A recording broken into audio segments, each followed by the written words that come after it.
Halo, assalamualaikum sahabat tani. Saya Yiyi, Kepala BPTP Jawa Barat. Kali ini saya berada di kantor BPP Parigi di Kecamatan Parigi, Kabupaten Pangandaran. Tadi saya ikut BIMTEK, ya, ikut belajar tentang budidaya padi ramah lingkungan. Di sebelah kanan saya ada Pak Yanto, Dr. Yanto Sudaryanto, peneliti dari BPTP, Pak ya? Peneliti dari BPTP Jawa Barat. Tadi sudah menyampaikan materi tentang ini. Pak Yanto, apa sih BPRL itu, Pak? BPRL itu sebetulnya singkatan, Pak. Budidaya padi ramah lingkungan merupakan salah satu inovasi teknologi untuk meningkatkan produktivitas yang selama ini produktivitas padi semakin melandai. Karena apa? Karena kita sudah terlalu banyak menggunakan input produksi terutama pupuk kimia, sehingga terjadi degradasi lahan, terjadi pelandaian produksi. Untuk itu muncullah teknologi BPRL untuk meningkatkan produktivitas tetapi mengurangi input produksi dan hasil tetap baik. Ya. Apa bedanya nih? Kan ada Padbo Super, ada Jarwo, ada yang lain ya. Apa bedanya BPRL dari teknologi-teknologi yang pernah dikembangkan oleh Badan Litbang, Pak?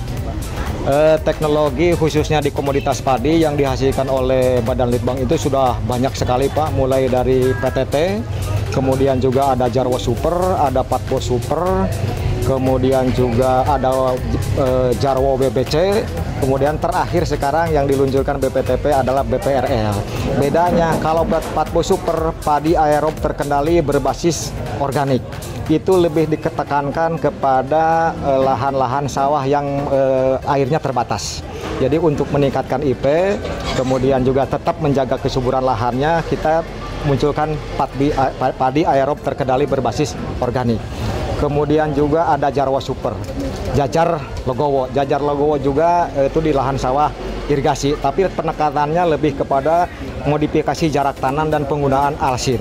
Kemudian juga ada Largo Super, Larikan Padi Gogo. Itu adalah hampir sama dengan Jarwo Super, tapi kalau Jarwo Super itu di lahan LSI, sawah irigasi. Kalau Largo Super itu di lahan tada hujan. Nah, terakhir sekarang Padbo Super itu adalah bagaimana kita menciptakan suatu teknologi tetap menjaga kelestarian lingkungan, tetapi produktivitas diusahakan meningkat. Dan keuntungan petani dengan peningkatan produksi, tetapi input produksi dikurangi, pendapatan juga akan meningkat, gitu, Pak. Apa yang paling khas dari, yang paling aneh, yang paling beda dari yang lain di teknologi budidaya padi lingkungan, Pak? Nah, yang pertama ini pengurangan hampir 75% penggunaan pupuk kimia, terutama urea dan NPK. Kalau petani biasa menggunakan 300 kg urea, kemudian 350 atau 300 NPK, kita BPRL hanya cukup dengan 50 kg urea pada saat awal, kemudian selanjutnya menggunakan bagan warna daun, dan kemudian hanya 125 NPK. Nah, tapi yang lebih kelebihannya lagi adalah bagaimana jerami yang biasanya diangkut, dibakar oleh petani, dikembalikan lagi ke dalam lahan. Karena ingat, Pak, kalau petani menghasilkan padi 5 kg gabah, itu setara dengan 5 ton jerami yang dihasilkan. Gitu. Jadi bahan-bahan unsur-unsur P, kalium yang terangkut oleh jerami kita kembalikan lagi, itu, Pak. Itu yang pentingnya, Pak. Jadi lahan tetap terjaga kesuburannya. Bagaimana keragaan di ini, Pak? Keragaan di lapangan. Dan yang saya coba ketahui dan yang saya tahu dari media sosial, cara BPTP Jawa Barat bekerja itu kan tidak penelitinya turun, tetapi peneliti mengajarkan ke penyuluh dan kelompok tani dan penyuluh menerapkan sendiri langsung pendampingan. Jadi bukan peneliti yang saya tahu ya, Pak. Apakah betul seperti itu, Pak? Kemudian yang kedua, bagaimana keragaan hasil di berbagai tempat sebagai benchmark, sebagai contoh, Pak? Insya Allah, Pak, bahwa demplot-demplot yang dilaksanakan oleh BPTP jumlahnya kurang lebih ada 10 atau 11 demplot, Pak, di beberapa wilayah kabupaten kota. Itu semuanya, Pak, tidak dilaksanakan oleh BPTP sendiri. Di lapangan yang lebih banyak mengawal itu adalah penyuluh dan para petani. Jadi kami hanya memberikan brosurnya, kemudian melaksanakan BIMTEK di awal, kemudian kami mendampingi paling juga sebulan 2 atau 3 kali. Itu semuanya dilaksanakan oleh para penyuluh di lapangan. Dan hasilnya alhamdulillah Pak, rata-rata memang bervariasi ya, peningkatannya tidak sama di setiap wilayah, tergantung juga mungkin tipologi daripada lahan masing-masing. Tapi kalau saya lihat dari yang sudah dilaksanakan panen itu peningkatannya ada yang paling tinggi itu 35% Pak, dan terendah itu 20-25%. Dengan pengurangan biaya. Dengan pengurangan input produksi yang tadi ureanya hanya 50, NPK-nya 125 kg. Peningkatannya 25-35%.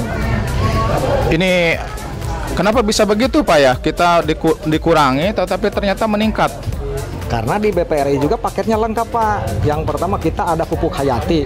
Pupuk hayati itu kan mengandung mikroba. Dia bisa mengaktifkan jasad-jasad yang ada di dalam tanah. Kemudian juga membuat tanaman itu pertumbuhan akarnya lebih baik. Daya serap tanaman itu terhadap unsur hara juga lebih baik. Kemudian juga kita menggunakan juga biopestisida hayati ya yang dihasilkan oleh Badan Litbang. Selain mampu mengendalikan hama penyakit, dia juga mengandung hormon Pak. Karena itu dibuatnya dari tanaman. Dia mengandung unsur giberelin, sehingga dia sebagai zat PT giberelin itu kan bisa memacu pertumbuhan itu Pak. Bagaimana respon petani Pak? Alhamdulillah Pak, para petani itu sangat respon ya, karena yang pertama tadi petani senang Pak, pupuknya berkurang. Sekarang kan kemarin di beberapa wilayah petani langka Pak, petani langka, RDKK diajukan tapi di lapangan tidak ada. Dengan ini solusi Pak, sebetulnya ini BPR ini solusi bagaimana kelangkaan pupuk di lapangan, dan petani sekarang tidak repot-repot lagi dengan kelangkaan pupuk di lapangan, tapi hasil 25% sampai 35% itu Pak. Bagaimana respon penyuluh Pak? Para penyuluh alhamdulillah Pak, kami karena ini Demplot ini dilaksanakan dengan para penyuluh langsung, ini bisa digunakan juga sebagai media belajar, arena pembuktian.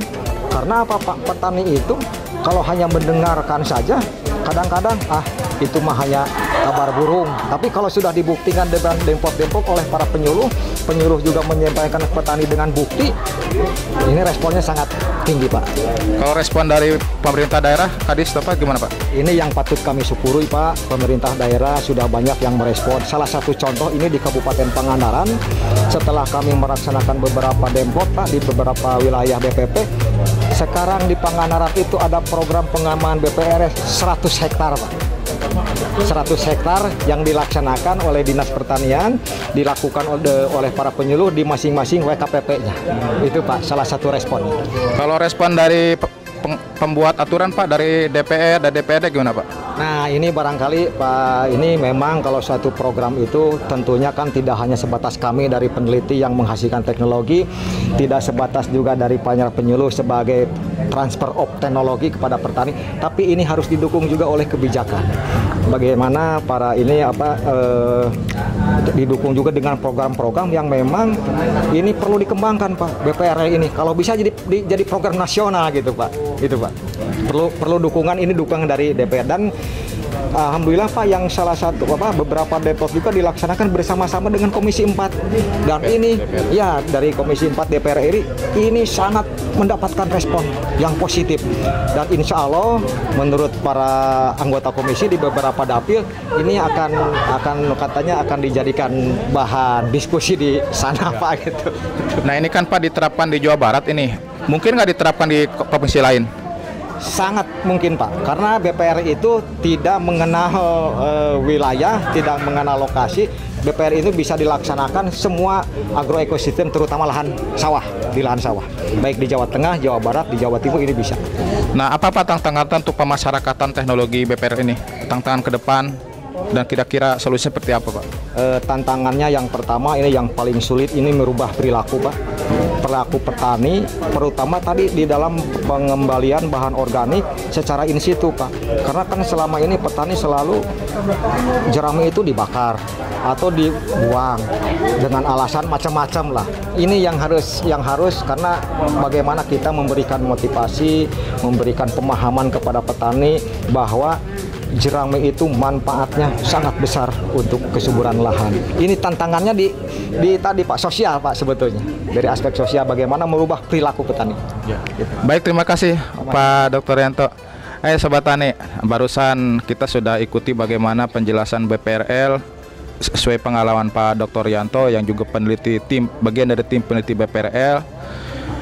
Sangat menarik ya tadi kita bisa menyimak, dan ini merupakan salah satu bagian program di BPTP Jawa Barat berbicara dengan ahli. Dan sekarang episode 1 ini kita berbicara dengan Dr. Yanto. Nantikan dengan expert dari BPTP Jawa Barat di episode berikutnya. Terima kasih Pak Yanto. Sobat Tani, nanti ketemu episode berikutnya.